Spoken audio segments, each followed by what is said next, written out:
ॐ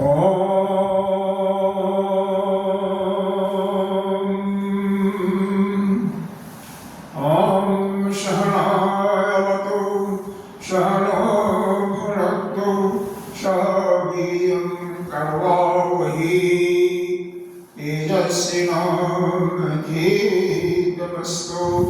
मा विद्विषावहै। ॐ शान्ति शान्ति शान्ति। सच्चिदानन्दरूपाय विश्वोत्पत्तिहेतवे तापत्रयविनाशाय श्रीकेशवाय नमः। नारायणं नमस्कृत्य नरं चैव नरोत्तमं देवीं सरस्वतीं व्यासं ततो जयमुदीरये।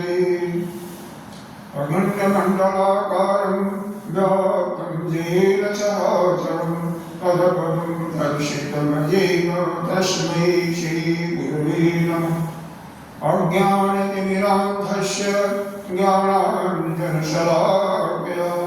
चक्षुरुन्मीलितं येन तस्मै श्रीगुरुवे नमः। गुरुर्ब्रह्मा गुरुर्विष्णुः गुरुर्देवो महेश्वरः गुरुसाक्षात् परं ब्रह्म तस्मै श्रीगुरुवे नमः। त्वमेव माता च पिता त्वमेव बन्धो च सखा त्वमेव बीजाद्रविणं त्वमेव सर्वं मम देवकी। गजाननं भूतगणाधिसेवितं कपित्थजम्बो फलचारुभक्षम् उमाशुतं शोकविनाशकारकं नमामि गणेशर्वाणम्। अनंत श्री विभूषित श्री एकदावा पंचायती महानिर्वाण सभा के वरिष्ठ श्रोत्रिय ब्रह्मनिष्ठ महामंडलेश्वर एवं उत्तर प्रदेश समाज के अध्यक्ष श्री सतदेव भगवान के चरणों में कोटि कोटि नमन बंधन। यहाँ के देव विराजमान पंडित जी भक्तजन सभी के अंतःकरण में विद्यमान आत्मस्वरूप परमात्मा को नमन करते हैं। हम चर्चा कर रहे हैं श्रीमद्भागवत के दशम स्कंद पर। आज हम रासलीला का प्रारंभ होगा, इस पर चिंतन करेंगे। 29वां अध्याय है। इसके पहले कल हम लोगों ने देखा कि किस प्रकार से राक्षसी के लौट यानी रात्रि के 3 बजे के पहले कहते हैं 11 से 3 के अंतर्गत यदि कोई स्नान करता है जल में तो उसको वरुण के देवता चाहे वह जमुना जी हो गंगा जी हो कोई भी हो तो वरुण के क्योंकि वह राक्षसों का स्नान का समय होता है, नदी कुछ देर शांत होती है तो उसमें वो पकड़ के ले जाते हैं और नंद जी को पकड़ करके वरुण लोग को ले गए थे। यह भी भगवान की महिमा थी क्योंकि कर्म का फल तो सबको मिलता ही है। भगवान कृष्ण स्वयं जाकर के उनको छुड़ाते हैं, उनकी सेवा सत्कार होती है। फिर कहते हैं भाई हमारे बाबा जी आ गए हैं यहाँ पर, आपके सेवक ले आए हैं। वो क्षमा मांगते हैं कि प्रभु सेवक अज्ञानी थे, उनको पता नहीं चला। खैर उनको सम्मान के साथ विदा करते हैं। जब ब्रज में आ जाते हैं यहाँ पर बार बार उनके कृष्ण के वैभव के बारे में एक एक जो घटनाएं जन्म से लेकर के 7वां साल चल रहा है उस समय तक जितने भी महान दुष्टों को मारा था और लीलाएं किया था, दावानल को पी गए थे, जमुना जी को विष से मुक्त कराया था, उनके सारे यह एक एक करके नंद जी से पूछते हैं। यह हमें तो लगता है यह कन्हई जो अपना है यह नारायण का ही स्वरूप है। खैर इस विषय पर चर्चा कल हुआ था कि नंद बाबा स्वयं एक माध्यम देते हैं कि गर्गाचार्य जो महान विद्वान हैं, उन्होंने इसके बारे में जो कुछ बताया था, एक एक घटनाएं, सारी घटनाएं सत्य हो रही। तबीयत कुछ ठीक है? दोनों टाइम पी रहे हो? आइए अब रासलीला देखिए। रासलीला प्रारंभ करने के पश्चात चीर हरण की लीला हुई थी। इसमें क्या है, जैसे सन्यासी होता सन्यास लेते समय उसको भी अपने निर्वस्त्र होकर के गंगा जी या जहाँ भी स्नान करता है आता है, और गुरु फिर उसको वस्त्र देते हैं। समाज में रहने के लिए वस्त्र दिया जाता है। जो भगवान को समर्पित हो गया, सारी गोपियां भगवान को समर्पित थी, और कोई ऐसी भी भगवान का आयु तो 7 वर्ष का है, उसमें काम की भावना कुछ नहीं है, लेकिन मूर्ख लोग कहते हैं क्योंकि इसमें सारा श्रृंगार रस ही भरा हुआ है। एक ऐसी नारी के श्रृंगार का वर्णन किया गया है, उसको देख के लगता है कि यह भ्रम में, केवल हम लोग को भ्रम में डालने के लिए, लेकिन उसमें भगवान की 7 के बालक, 8 के बालक के में काम की स्थिति क्या जागृति होती है? कुछ संभव नहीं है। तो उस समय तो द्वापर युग था, ये तो कलयुग में नहीं है। 7-8 के बालक तो कैसा केवल अपने मन की भावना है कि ऐसी नहीं वैसी। आइए इसके विषय में सुनते हैं। और हमेशा भगवान को प्राप्त करने के लिए, अपने मोक्ष मार्ग में जाने के लिए हमें निर्वस्त्र होना ही पड़ता है। इसीलिए भगवान ने सबसे पहले चीर हरण किया, और चीर हरण के बाद फिर महारासलीला, रासलीला शुरू हो गई। उसी प्रकार से आपको यह भी दृष्टांत दिया, सन्यासी जब सन्यास लेता है, सन्यास तो पहले वह निर्वस्त्र होकर के ही गुरु के पास जाता है। गुरु उसको वस्त्र देते हैं समाज में रहने के लिए, अदरवाइज क्योंकि वो अपने कल्याण के लिए निकला है ना, तो उसको वस्त्र की क्या जरूरत, किसी चीज की आवश्यकता नहीं है। क्योंकि समाज में रहना है, इसलिए शरीर को ढकना है, इसलिए वस्त्र देते हैं। तो वो दोनों एक ही रूप में। तो आइए इसके लिए यहाँ पर शुक्रदेव जी के माध्यम से संगति आती है। पहले श्लोक का क्या कहते हैं? भगवान अपिता रात्रि शरद मल्लिका वेक्षरन्तुं मनः चक्रे जोगमाया उपासतः तदोरुराज कुकुभ करैर्मुखं राजा विलिम्पन्नरुणेन सन्तमे सचर्षणीरान् उद्वाक्षुचो मृजन् प्रियप्रियायातिव दीर्घदर्शनम् दृष्ट्वा कुमुदन्तखण्डमण्डलं रमाननाभं नवकुङ्कमार्णं वनं च तत्कोमलगोविरञ्जनं जगौकलं मां शुक्रदेव जी कह रहे हैं, हे परीक्षित, शरद ऋतु थी। शरद ऋतु किसको कहते हैं? अश्विनी मास और कार्तिक मास, यानी पौष मास और कार्तिक मास को शरद ऋतु कहते हैं। शरद की पूर्णिमा जो होती है, यानी अश्विनी मास की पूर्णिमा, उसको शरद पूर्णिमा के नाम से कहते हैं। तो उस ऋतु में क्या होता है, नाना प्रकार के फूल जैसे बेला, चमेली और इन फूलों में महक आ जाता है। उस समय महक रहे थे। भगवान पीछे जब कात्यायनी देवी की पूजा कर रही थी, उसने चीर हरण किया था। उस घटना को याद करें, जो लोग सुनी होंगी, नहीं तो सभी के पास तो वीडियो तो जा ही रहा है, तो उसने सुनी। जिन रात्रियों का संकेत किया था, वे सब इकट्ठा होकर के एक ही रात्रि के रूप में उल्लासित हुए। मतलब इस समय शरद के पूर्णिमा को चंद्रमा भी अपने पूर्ण प्रकाश में आ जाता है। ऐसा होता है कि चंद्रमा अपने प्रियतम से मिलने के लिए, अपने प्रियसी से मिलने के लिए तैयार है। और गोपियां तो भगवान की कृपा दृष्टि उनके ऊपर पड़ती है तो वह तो दिव्य हो ही गई थी।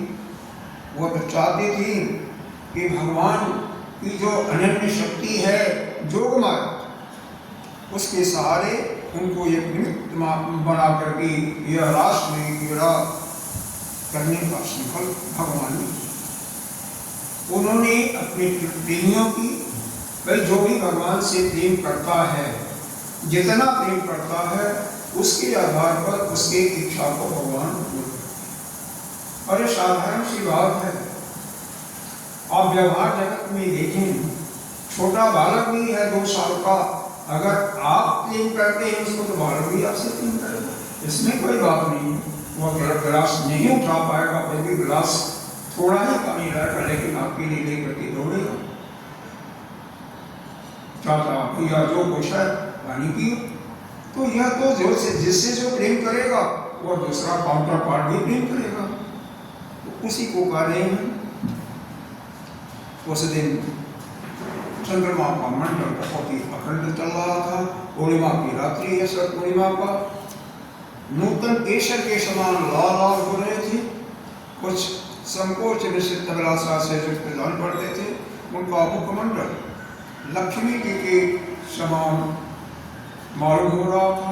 उनके कोमल किरणों से, किसका? चंद्रमा की, चंद्रमा की, क्योंकि चंद्रमा शीतल है, ठंडा है, सूर्य तो गर्म है, तो उनके कोमल किरणों से सारा वन प्रेम के रंग में डूबा हुआ है।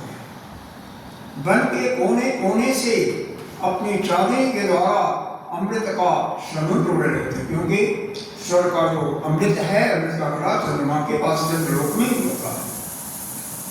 बांसुरी पर ब्रज सुंदरियों के मन को हरण करने वाले काम बीज क्लीन वो अस्पष्ट एवं मधुर गान छड़ी। क्लीन क्या होता है? यह एक दुर्गा देवी यानी अंबाजी का एक मंत्र है। ओम ऐं ह्रीं क्लीं चामुंडाय विच्चे। इसमें 3 जो है यह बीज मंत्र है। ऐं ह्रीं क्लीं। ऐं जो है यह वाणी को रिप्रेजेंट करता है, वाक शब्द को, जिसको सिद्ध हो जाता है। जब देवी भागवत की कथा सुनोगे इसमें विस्तार में इसको बताया जाएगा।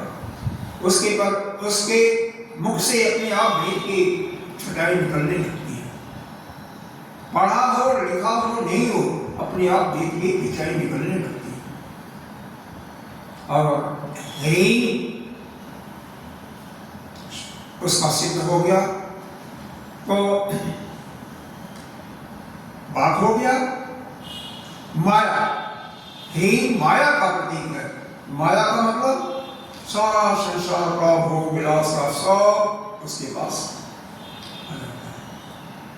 और क्लीं काम का, कामना का, जो भी इच्छा होगा। कुछ लोग उसको केवल रति प्रेम में लेते हैं, इसलिए के साथ प्रेम में, लेकिन वही नहीं, जितनी भी आपको आश्चर्य की चीजें आपको भोगने की इच्छा है, सभी उसके अंदर आता है। तो जिसको यह क्लीं शब्द का सिद्ध हो जाता है मंत्र, उसके पास सारा यह प्रकृति की छटाएं, उसके पास जितने भी प्रकृति में भोग पदार्थ हैं सब उसको प्रकृति उसके सामने लेके खड़ी हो जाती है।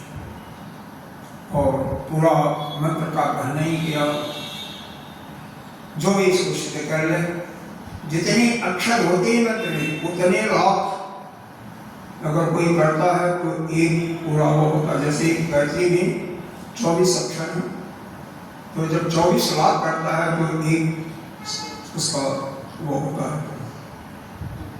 तो ओम ऐं ह्रीं क्लीं चामुंडाय विच्चे। और ऐसे नहीं करना है ओम ऐं क्लीं चामुंडाय, कुछ नहीं होता। शब्दों को जहाँ चढ़ाना है वहाँ उच्चारण कीजिए, जहाँ घटाना है वहाँ वैसा कीजिए। उच्चारण का ही अगर कोई कामना के साथ में किसी मंत्र का उच्चारण करता है तो ठीक तरीके से उच्चारण होगा तभी जाकर के उसका फल। किसी भी मंत्र का करने के लिए 5 चीजों का जानना आवश्यक है। या मंत्र का ऋषि कौन है? जितने भी मंत्र हैं वेद के लिए में, तो वेद दृष्टा ऋषि भी पहला चीज वेद का ऋषि, उस मंत्र का ऋषि कौन है, किसने उसको लिखा? जैसे गायत्री मंत्र ने किसने, कौन सा ऋषि थे? विश्वामित्र भी थे, सुना होगा। फिर उसका देवता कौन? फिर उसका ईलक कहाँ है, विनियोग कहाँ करना है, किस मतलब किस चीज की प्राप्ति में उसका विनियोग है। इस प्रकार से छंद क्या है, 5 चीजों का। ऋषि कौन है, देवता कौन है, छंद कौन है, कीलक क्या है। जैसे दुर्गा जी का पाठ करते हो ना, तो उसमें कीलक आता है, अर्गला भी आता है। हाँ, अर्गला कीलक आता है ना। हाँ, कौश आता है, कौश। तो अर्गला का मतलब जब फाटक खोलते हो ना, तो कुंडी लगी होती है, हैंडल लगा होता, उसको खोलना है। कीलक इसी प्रकार से।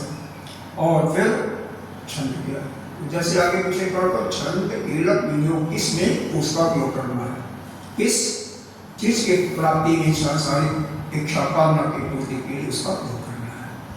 हर एक मंत्र का जितने भी वेद के मंत्र है, ये हर एक कामना के लिए अलग अलग देवताओं का आवाहन करना है, तो किस कामना के लिए किस मंत्र का विनियोग होगा, वो सब उसमें बराबर। और हमारे पंडित जी वगैरह जो है काम करते रहते हैं, इनका कोई भी जिसको चाहे वो ले सकता है। तो आगे देखिए, यह समझ गया काम भी, क्योंकि जहाँ भी ऐसा शब्द होगा जो कि आपके समझ में जाए, उसको समझाना है। अब बाकी तो सब सिंपल साधारण है, कुछ नहीं। निशम्यगेतं तद अंगवर्धनं ब्रज स्त्रिय केशविहेतमानसा आजग्मो अन्योन्य मलचितोद्यमा स जत्रकांगो धवलोलकुंडला दुह्यक्तो अभिययो कश्चित् दोहं हित्वा समुत्सुका पयो अधिशित्य संसारकम् अनुद्धास्या परायणुः परिवेशयन्तः अस्ते धित्वा पाययन्तः शिशून्वयः शुश्रूषयन्तः पतिं कश्चित् अन्योपास्य भोजनं लिपन्त्यः प्रव्रजन्त्यो अन्या अंजन्यः कास्यलोचनीं गतस्तवस्त्राभरणा काचित् कृष्णान्तिकं जजुः। क्या सुंदर! भगवान जब बंशी अपना बजाते हैं उस दिन की बात वैसे हमेशा ही, तो उनके मिलन के, गोपियों के मिलन की जो लालसा है इतना तीव्र हो जाती है कि उनको कुछ दिखाई नहीं देता कि हम क्या काम कर रहे हैं। श्याम सुंदर जी ने गोपियों को अपनी वश में ऐसा ही लिखा हुआ कर रखा है। उनके मन की सारा भय, सारा संकोच सब एक किनारे। बंशी गण सुनते ही वो उनकी विचित्र गति हो जाती है। जिन्होंने कृष्ण साधना के रूप में कृष्ण को पति रूप में स्वीकार किया है, यह उनकी बात है। भगवान उनको नहीं बस में करते जो कुछ चाहता ही नहीं। उन्होंने तो अपने को कात्यायनी देवी का जब पूजा कर रहे थे, कभी कात्यायनी देवी से मांगा था कृष्ण ही हमारे पति हैं, वो हमें पति के रूप में मिले। तो उन्हीं को मान लीजिए आप चाहते हो कि हम सत्संग सुने, इसलिए आपको कहा जाएगा। जो नहीं चाहता उसे क्यों किया जाएगा। रास्ते में हजारों मिलते हैं, उनसे सत्संग की चर्चा तो हो सकती है। जो किसी चीज का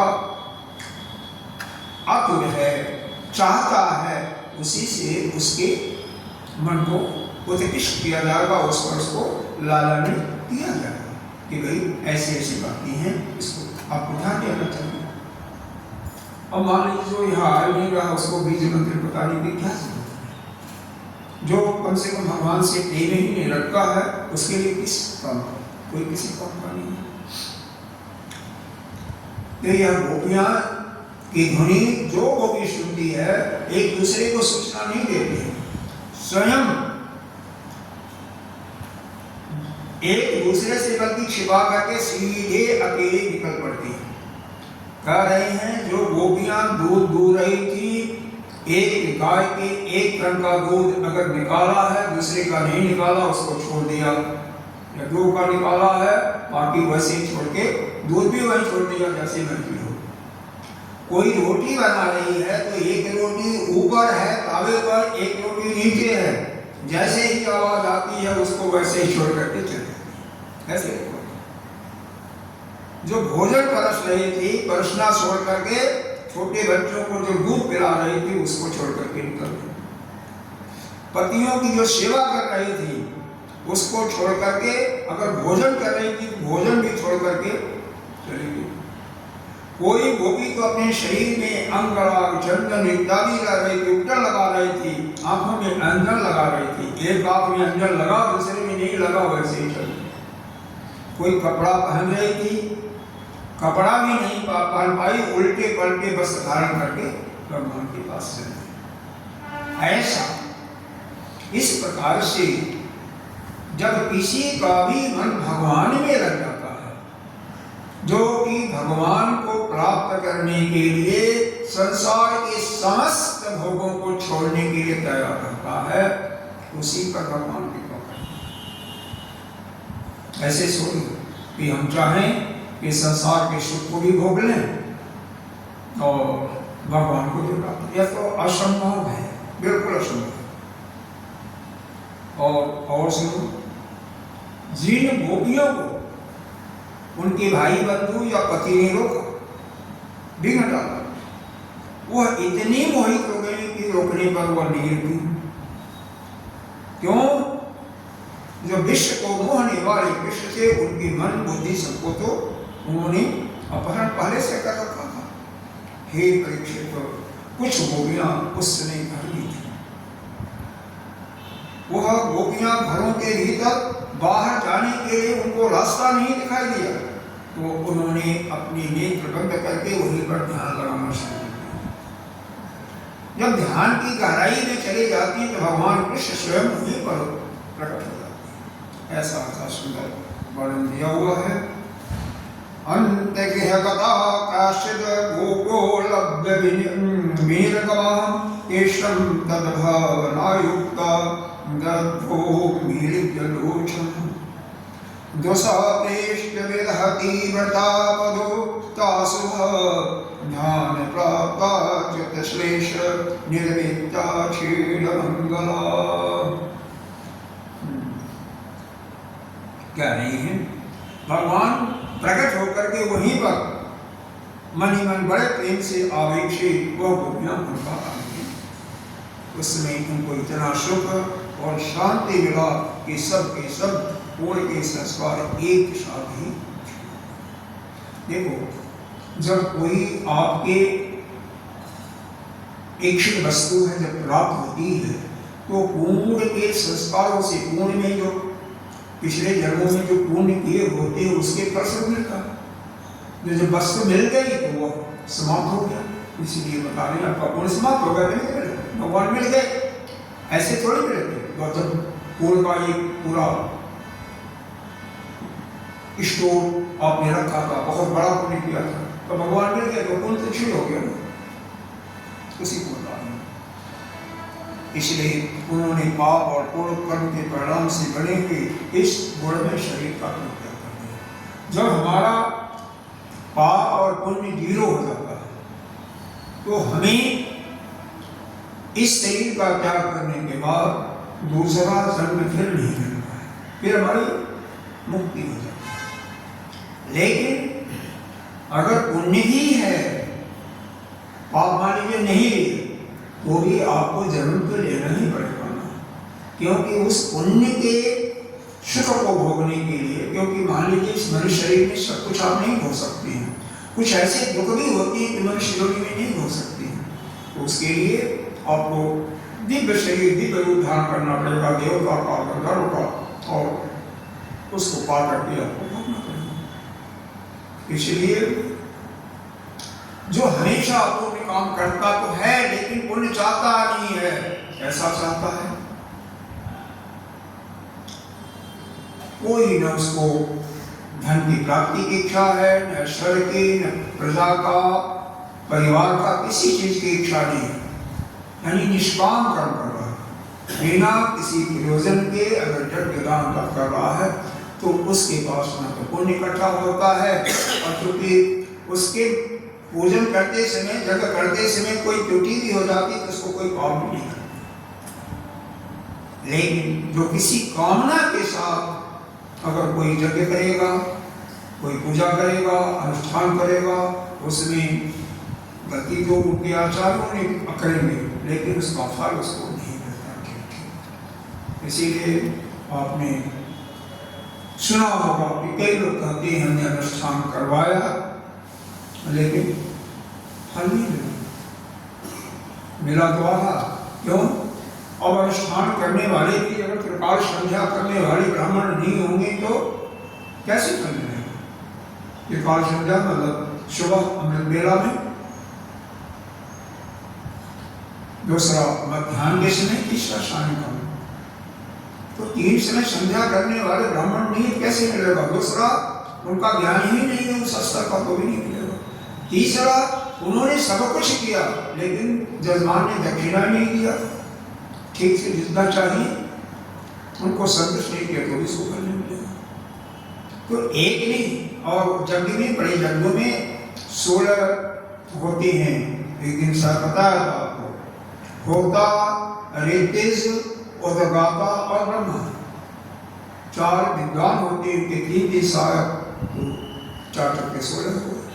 तो 16 हो जब पूर्ण रूप से खुश होंगे कभी तो मिलेगा। तो एक को कहीं दक्षिणा में कटौती कर दिया तो वो तो नाराज होगा, एक भी नाराज हुआ तो उसका फल पूरा नहीं मिलेगा। लेकिन अगर कोई कामना ही नहीं है, किसी चीज को प्राप्त की इच्छा ही नहीं है, तो जैसे भी किया आपने वैसे ही जितना किया उसका पूरा फल आपको मिलेगा, फिर उसमें कोई व्यवधान नहीं है। इसलिए हमें कभी भी कामना से युक्त होकर के कोई यज्ञ, दान या तप नहीं करना चाहिए। जैसे दानी दिया, दान दिया लेकिन आपके पछतावा होने लगा मन में, अरे इतना पैसा मैंने दे दिया, बड़ा कल यह काम करना कैसे होगा, तो समझो वो दान निरर्थक हो गया, व्यवहार हो गया। इसलिए जो भी करना हो प्रसन्नता से करना चाहिए, नहीं करना है कोई आपके धन का भूखा नहीं है। जो कोई जितना करता है उसको उतना ही मिलेगा, उसका कई गुना उसी को मिलेगा, दूसरे को नहीं मिलेगा। ये कर्म का सिद्धांत अटल है।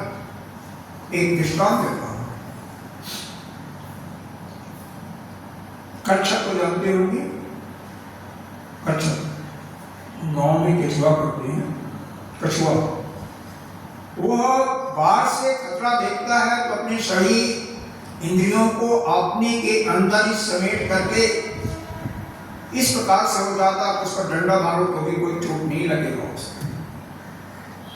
वो जब उसकी मादा जब अंडा देती है तो बाहर समुद्र में या नदी में है, उसके कहीं यहाँ पर वहां पर जो बालू है, बालू में छिपा देती है। हजारों मादा कच्छप है, सभी के अंडे हो गए। अब उसमें से जब अंडा निकलता है तो अपने मां को पहचान लेता है। इसी प्रकार से यह जो आप कर्म करते हो, यह कर्म हिरण्यगर्भ में इकट्ठा रहता है, बीज भी रहता है, जो जीव है वो भी रहता है, उसके साथ में सब अलग अलग है। जब जीव जहां भी पैदा होता है, जब उस कर्म में फल देने का अंकुर जम जाता है तो अपनी जिसने भी कर्म किया है उसको पहचान करके वह चला जाता था। अमेरिका चले जाओ, चाहे लंदन चले जाओ, चाहे ऑस्ट्रेलिया चले जाओ, वो अपनी करने वाले को पहचान करके उसको फल देता है, चाहे वह अच्छा फल हो या बुरा फल है। यह कर्म का सिद्धांत अटल है, कोई इसमें जरा सा भी एक वक्त नहीं लगा सकता है। और देखिए क्या हुआ। हे परीक्षित, श्री कृष्ण के प्रति जार भाव ही था, तब कहीं सत्य वस्तु भी भाव की अपेक्षा रखती है। जार कहते हैं जैसे होता है ना, किसी की दो पत्नियां जिसको सबक करते हैं, तो सबक एक दूसरे से डाह करती हैं। तो वहां पर अगर कोई गोपी डाह भी कर रही है किसी से, तो किसी भाव से वह कहते हैं, चाहे वह किसी भी भगवान से ही डाह कर रहा हो, फिर भी अगर वह उनसे आलिंगन कर रही है, प्रेम कर रही है, उनके नाम का जाप कर रही है, तो भी उसको फल उसको मिलना है। भगवान कहते हैं चाहे कोई हमारा दुश्मन बन करके हमें हमारा स्मरण करे, चाहे प्रेम से करके करे, चाहे मेरे को पुत्र मान करके करे, चाहे मेरे को पति मान करके करे, चाहे मेरे को पिता मान करके करे, भगवान जैसा भी करे लेकिन करे उसको मैं उसी रूप में नहीं। अरे कंस का देखो ना, कंस भगवान को हर समय दिन रात स्मरण नहीं करता कि मेरा भांजा है या भगवान ना, इसलिए उसको दुष्ट को कैसे मैं मारूं, हमेशा उसके अंदर मारने की चिंता पड़े रहते थे। शिशुपाल इसी प्रकार से 101 गाली भगवान को जब दिया था, भगवान ने मारा। दोनों की ज्योति भगवान के अंदर समा जाती है। भगवान किसी के साथ वैभाव नहीं करते। क्यों? अगर मेरे का द्वार नंगा है तो आप जाने करके छो या बिना जाने छो, आप हॉस्पिटल में जाना, बच जाएंगे नहीं बचेंगे। बच्चा भी छू है, वृद्ध भी छू है, युवा भी छू है, कोई किसी को भी कोई वहां पर यह नहीं है कि इसको नहीं मिलेगा। उसी प्रकार से उस परमात्मा का जो स्मरण करेगा, कैसे भी करे, जान करके बिना जाने हुए दुश्मन के भाव से, बैर से, उसको फल नहीं मिलना। और भागवत में एक कथा भी तो आती है, एक ब्राह्मण था अजामिल नाम का, उसने अपने छोटे बेटे को पुकारा था। एक संत के कहने पर उसका नाम नारायण रख दिया था। जब जमराज के दूत आते हैं उसको जगाने के लिए, तो डर जाता है, उसने अपने बेटे को बुलाया था। लेकिन जैसे नारायण निकलता है, भगवान के पार्षद वहां पर आ जाते हैं। भगवान के पार्षद आ जाते हैं, वह कहते हैं तो मेरा है। इसने अंत समय में भगवान का नाम लिया, नारायण का नाम लिया है तो मैंने कहा। जमराज के दूत कहते हैं, अरे यह तो बहुत बड़ा चांडाल है, बहुत वेश्याओं के साथ संभोग किया है, इसने चोरी किया, डाका किया, क्या नहीं किया, मांस मदिरा सब कुछ खाया है, यह तो आप नहीं ले जा सकते, तो मेरा है।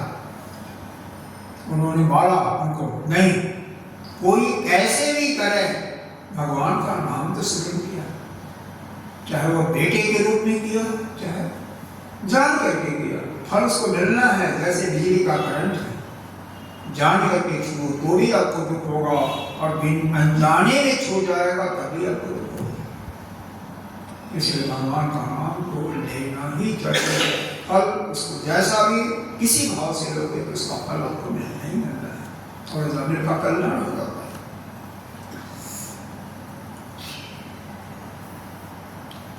वैसे भी एक बात बताऊं, ध्यान के लिए मैं शायद कई बार बता चुका हूं,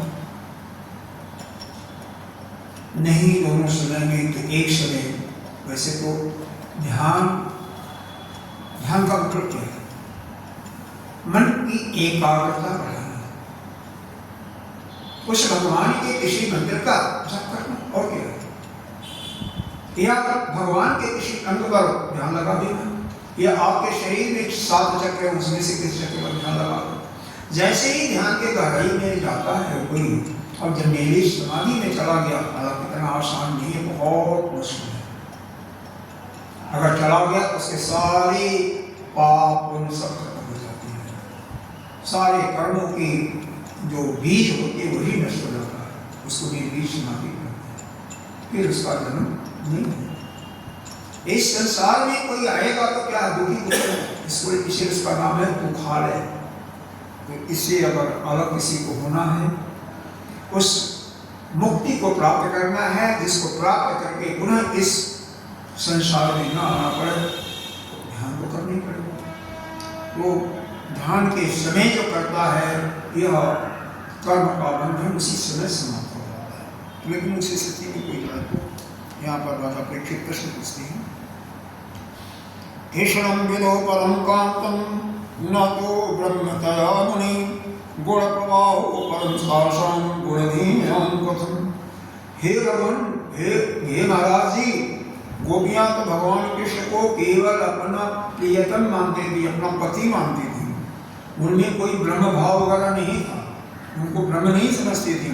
इस प्रकार उनके प्राकृतिक गुणों में ही वो आसक्त थी। ऐसे स्थिति में गुणों के प्रभाव इस संसार की उनकी निवृत्ति कैसे हुई, या उनका मुक्ति कैसे हुई, मोक्ष कैसे हुआ? तो सुखदेव जी इसका उत्तर देते हैं, वही चीज बता दी आपको, वही चीज। भोक्तम पुरहतादि तत्ते च सिद्धिं जतावतः दशन्नपि ऋषिकेशं किमुक्ताक्षो क्षजप्रिया नृणाम्य श्रेयसाताय व्यक्ति भगवतो निव अवस्याप्नेनस्य निर्गुणस्य गुणात्मनः कामं क्रोधं भयं स्नेहं ऐक्यं सौहार्दमेव च नित्यं हरो विदितो जानते तन्मयतामिति। मैं तुमसे पहले बता चुका हूँ, किसी बताया था, शिशुपाल का उदाहरण मैंने दिया, अजामिल का उदाहरण दिया। इसमें कोई आश्चर्य की बात नहीं है। जो भगवान से कैसे भी प्रेम करता है ना, उसको पूरा फल मिलता है। प्रेम कर, कपट नहीं होना चाहिए, कपट जान करके करे, अनजान करके बस। अब यहां पर एक पूछ सकते हैं, कंस भगवान का नाम लेता था दुश्मन के रूप में, लेकिन अंदर कपट तो नहीं था। मानना है ठीक है, वो मेरे को मारने के लिए पैदा हुआ, तो मैं भी इसको मारूंगा, बस इतना ही होता। छल कपट तो नहीं था। तो ऐसा व्यक्ति ने बहुत सही किया। तो कह रहे हैं भगवान से ऐसा भी संबंध हो। यहाँ पर एक लाइन याद कर सकते हैं, कामम क्रोधम भयम स्नेहम ऐक्यम सौहार्दमेव। चाहे काम के रूप में कुछ पाने के लिए, क्रोध के रूप में गुस्सा करके बुला रहे भगवान को, डर के कारण रास्ते में जा रहे हो। अरे हम लोग बचपन में थे ना, तो कहीं कोई डर लगता था तो हनुमान चालीसा का पाठ उसमें बस चलता रहता था। तो चाहे डर से बुलाओ, चाहे स्नेह प्रेम से बुलाओ, चाहे उनको अपना समझ करके बुलाओ, नित्यम हरो विदितो जानतं महतामहि। जिस भाव से आपकी वृत्ति उससे जुड़ेगी, वो भगवान में आपको लगेगी और उस जीव को भगवान की प्राप्ति होगी। तो इसमें कोई दोष नहीं है कि गोपियां कैसे पुकार रही थी। भाव तो शुद्ध था उनका, प्रभु को तो बुला रही थी, ठीक है, अपना पति मान करके बुला रही थी, इसमें क्या बात है। भगवान तो सभी है। अरे हम सब तो भगवान से ही पैदा हुए, भगवान के पास ही जाएंगे। वैसे तो कोई अस्तित्व नहीं है, आप स्वयं ब्रह्म ही हो, लेकिन वह ज्ञान नहीं है। हम अपने को अलग मानते भी हैं।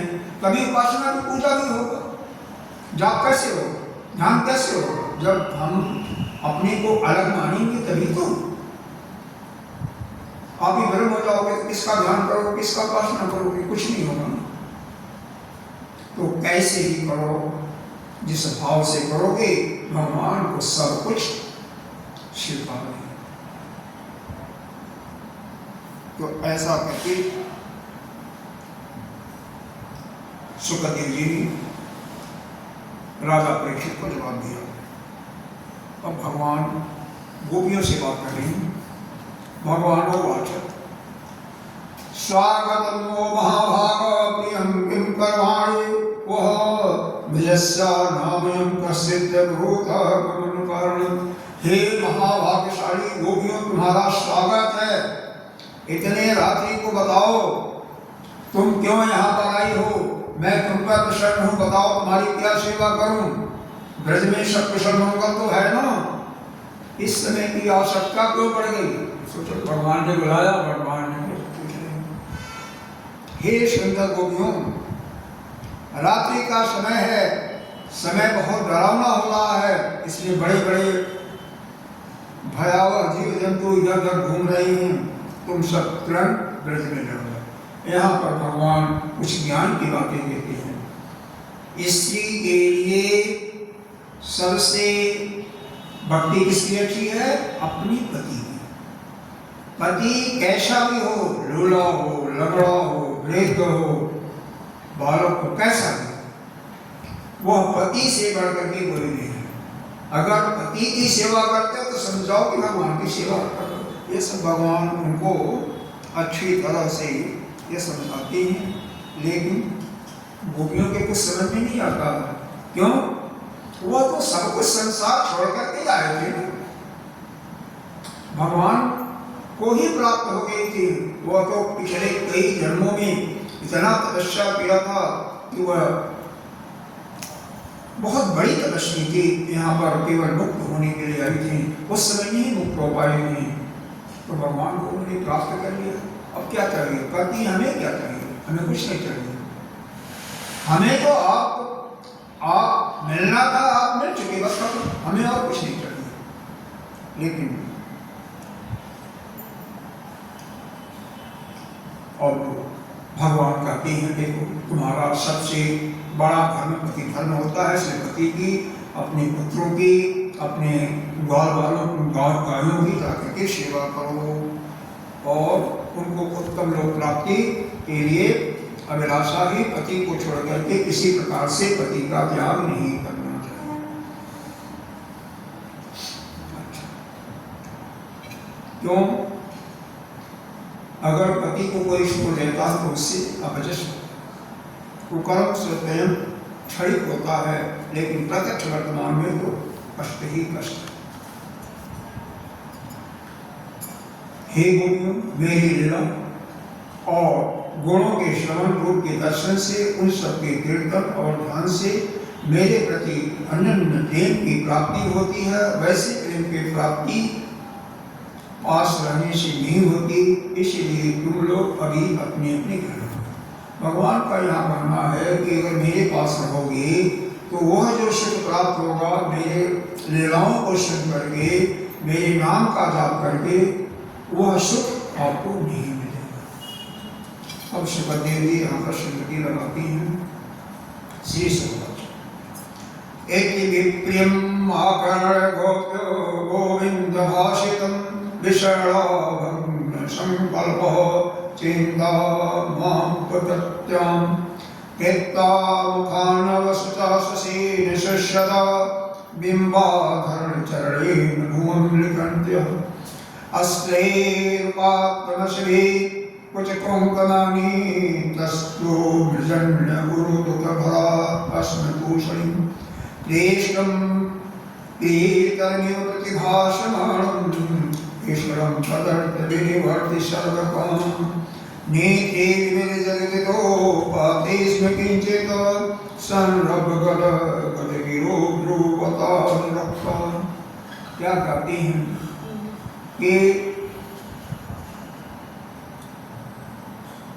उनका जैसे बिंब का फल पुनरू करते हैं, लाल लाल पक जाता है, तो वैसे जैसे लाल लाल कुंडरू में हो जाता है, कुंडरू यहाँ पर लिखा हुआ है, तो उसी प्रकार से इनकी अधर जो है वो शोक के कारण, गुस्सा कारण बिल्कुल लाल रहता है। अरे भाई, जब आप क्रोध में हो, गुस्सा में हो, सामने वाले की बात आपको अच्छी ना लगे, बेशक आपका प्रेम क्यों ना हो, तो गुस्सा हो जाएगा तो आंखें भी लाल हो जाएगी, होठ भी लाल हो जाते हैं, उसी चीज का वर्णन किया। और उन्होंने अपने मुख को गोपियां नीचे लटका लेती हैं, क्योंकि भगवान ने मना कर दिया कि जाओ। और यह शायद देखा होगा, जब कोई विशेष करके स्त्री नाराज होती है ना, तो जमीन को अपने पैरों से खुरसती है, तो वही चीज यहाँ पर लिखा हुआ है। नेत्रों से दुख के आंसू बार बार बह रहे थे, काजल के साथ उनके वक्षस्थल पर पहुंचने वहां लगी हुई केशर को धोने लगे। कौन आंसू से बोल रहा है? उनका दुख, हृदय दुख से इतना भर गया, कुछ बोल नहीं पा रही हैं, केवल चुपचाप गोपियां खड़ी हैं। गोपियों ने अपने प्यारे श्याम सुंदर के लिए सारे कामनाएं, सारे भोग छोड़ दिए थे, सब कुछ छोड़ दिया था। लेकिन भगवान का एक टेस्ट है ना, कहते हैं अगर कोई एक प्रण करता है कि मैं बिना अमुक काम के लिए जल नहीं ग्रहण करूंगा या भोजन नहीं करूंगा, अगर एक भी प्रण कोई कर लेता है ना, तो उसका कल्याण हो जाता है। लेकिन भगवान उसका टेस्ट लेते हैं, टेस्ट में पास हो जाएगा पहले में, चाहे आप एक माला ही क्यों नहीं, 11 बार ही भगवान का नाम लेने के बाद ही कुछ करोगे, लेकिन रेगुलर होना चाहिए। चाहे किसी की मरनी हो जाए आपके यहाँ, और चाहे कुछ भी आपके साथ ही घटना घट जाए, लेकिन उसमें कोई व्यवधान नहीं आना चाहिए। कोई भी नित्य प्रति जो किसी अपने प्रण को करता रहता है, उसका पालन करता रहता है, तो भगवान उससे बहुत ही खुश होते हैं। अब इसके बाद गोपियां कुछ शब्दों को कह रही हैं, उनको कुछ सुनते हैं, कुछ कल सुनेंगे, 2-4 श्लोक सुनते हैं। नैवं विभो वरते भवान गलितुं निशंसं संत्यज्य सर्वविषयान् तवपादमूलं भक्तावरस्य दुरग्रहमातदास्मानं देवो जतायादिपुरुषो भजते मुमुक्षुम्। कहते हैं, हे प्रभु, आप तो घटघट के वासी हो, आपको मेरे हृदय में क्या चल रहा है, मन में क्या चल रहा है, आपको तो सब कुछ पता है। लेकिन इतना निष्ठुरता पूर्वक आप हम लोगों से मत बोलो, क्योंकि हम सब कुछ संसार के चीजों को छोड़ करके आपके चरणों में मैं आ गई हूं। हम तो अपने को समर्पित करते, तुम पर हमारा कोई वश नहीं है, फिर भी तुम अपनी ओर से जैसे नारायण कृपा करके अपने मुख्य भक्तों से प्रेम करते हैं, वैसे ही प्रभु आप मुझे को स्वीकार करें, क्योंकि हमने तो अपना सब कुछ छोड़ दिया, परिवार छोड़ दिया और कामनाएं छोड़ दिया। यहाँ तक कि जो भोजन कर रही थी, ने पीछे बताया था कि 1 गिलास लिया, 2 गिलास लिया, अभी छोड़ करके बाकी भोजन छोड़ करके भाग आई थी, सब कुछ छोड़ करके भाग आई थी। इतना प्रेम जिसका हो, या किसी का यहाँ पर बैठे हुए किसी का ऐसा प्रेम नहीं होगा। ऐसा कि भगवान बुला रहे हैं, पुकार रहे हैं, उनसे मिलने के लिए ऐसा होता है। कोई मंदिर में भाव होता है, मंदिर का समय हो गया, जो कुछ काम कर रहे हो, अरे ये होगा के लिए हम काम कर लें, यहाँ तक कि कोई आया है, बात कर रहे हैं, तो बात समाप्त हो जाए तब चलेंगे। ऐसा नहीं होता कि नहीं चलेंगे। चलिए ठीक है, जैसा भी है, जैसा जत पत्य पत्य सहृदा अनुविद्यरंगम स्त्रीणां स्वधर्म इति धर्म विधात युक्तम् अस्तेव एत उपदेश पदे पीछे प्रेष्ठो भवान् तद्भृतां किल बन्धुआत्मा कुर्वन्त हि तेन ते कुशलासात्मन् नित्यपि प्रतिशतादिभिः रात्रिदैवं तनपशेद परमेश्वरमारस्म्य छिन्द्या आशामृतां तैतिराजविन्दनीतुं। हे श्याम सुंदर, आप सभी धर्मों के रहस्य को जानने वाले हो, तो तुम आप जो यह कह रहे हो कि पति पुत्र भाई बंधुओं की सेवा करना ही स्त्रियों का धर्म है, यह सही है, ठीक है, लेकिन इस उपदेश के अनुसार हमें तो तुम्हारी सेवा करनी चाहिए, क्योंकि हमने तो आपको ही पति रूप में स्वीकार कर लिया है। देखिए भगवान को पसंद किया इसने, साक्षात भगवान आप ही हो, हमने सब कुछ छोड़ करके आपको ही पति रूप में स्वीकार किया है। आप समस्त शरीरधारियों के लिए प्रियतम हो, आत्मा हो और परम प्रिय। अनित्य और दुखद पत्तारी से क्या प्रयोजन? यह जो पुत्र हैं, घर हैं, बाल, यह तो आज है कल नहीं रहेंगे, ये तो अनित्य है। इस संसार में जो कोई भी आया है, मतलब जिसका जन्म हुआ है, उसका मृत्यु निश्चित पहले से, तो उससे क्या प्रेम करना है? और शरीर से देखा जाए तो शरीर में क्या है? मूत्र मल कुछ भी कोई खाता हो, दूध ही क्यों नहीं पीता हो, लेकिन क्या निकलेगा? मूत्र मल, कफ। आंखों से भी गंदगी निकलती है, आंसू के साथ में कानों से भी निकलता है, नाक में गोदी पर मंजन मत करो, बदबू आएगी। शरीर से अरबों आपके रोए होंगे, उन रोओं से पसीना लगता है ना, थोड़ा सा परिश्रम का काम करोगे, यह शरीर तो गंध भरा हुआ ही, ये शरीर से क्या प्रेम करना? हे कमल नयन, तुम्हारी प्रति पत्नी पोसी आशा विलासा के ललाती लता का छेदन जैसा हमारे प्रेम का काटो मत हो।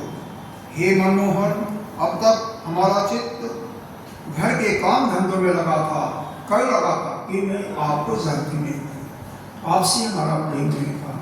अब हमने आपको प्रियतम के रूप में स्वीकार कर लिया, तो घर का क्या प्रयोजन? हमें यह ज्ञान हो गया कि वह तो जाने वाला है, तो ऐसे क्षण गंगोचे से क्यों प्रेम करना? इस प्रकार से गोपियां भी, गोपियां कोई साधारण गोपियां नहीं थी, वो जन्म की तपस्वी थी। ऐसे कोई भगवान प्राप्त हो जाता है किसी को, वह पीछे जाने के लिए तैयार नहीं है। और हे प्राण वल्लभ, हमारे प्रिय सखा, आप मंद मंद मुस्कान से आप अपने हम लोगों को और एक टूट जाएगा महाराज मुक्त करते जा रहे हो। मेरे हृदय में तुमसे मिलन की अभिलाषा और तीव्र होती जा रही है। तुम अपने अधरों की रसधारा से उस प्रेम की जो अग्नि है उसको बुझा दो।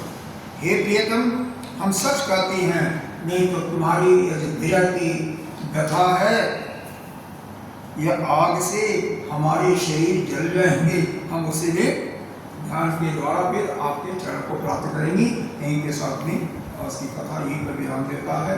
ओम पूर्णमदः पूर्णमिदं पूर्णात् पूर्णमुदच्यते पूर्णस्य पूर्णमादाय पूर्णमेवावशिष्यते। ओम शांति शांति शांति।